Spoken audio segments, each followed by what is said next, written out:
नेरळ येथे विधानसभा मतदारसंघात सकाळी 7 वाजल्यापासून दुपारी 1:30 वाजेपर्यंत 38% इतके मतदान झाले असून नेरळ येथील वॉर्ड क्रमांक 72 मध्ये पुरुष 78, महिला 56, वॉर्ड क्रमांक 57 मध्ये पुरुष 140, महिला 110, वॉर्ड क्रमांक 70 मध्ये पुरुष 118, महिला 73, वॉर्ड क्रमांक 69 मध्ये 131 महिला तर पुरुष 131 इतके मतदारांनी आपल्या मतदानाचा हक्क बजावला असल्याची माहिती निवडणूक आयोगाकडून मिळाली आहे। एकंदरीत पाहता कर्जत खालापूर येथे तिरंगी लढत असल्याचे दिसून येत आहे। मतदार कोणाला जिंकून देणार हे मत अद्याप ईव्हीएम मशीन मध्ये आज जमा होत आहे। निवडणूक अधिकारी यांनी ही निवडणूक शांततापूर्ण आणि सुरक्षित वातावरणासाठी चोख पोलीस बंदोबस्त तसेच होमगार्ड व इतर कर्मचारी देखील तैनात केलेत।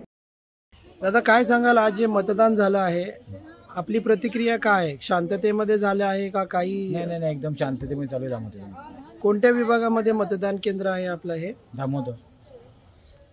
अंदाजे किती मतदान झाले आहे तुमच्या मतात? आतापर्यंत 30-35% बन गेलेले। आपल्या घरातल्या सर्वांनी मतदान केलेलं आहे टोटल। शिवसत्ता टाइम्स साठी संदेश साळुंकेसह खलील सुर्वे, कर्जत। दे धडक बेधडक वृत्त देणाऱ्या आपल्या शिवसत्ता टाइम्स न्यूज चॅनलला लाल बटन दाबून सबस्क्राईब करा आणि बेल आयकॉनला क्लिक करायला विसरू नका।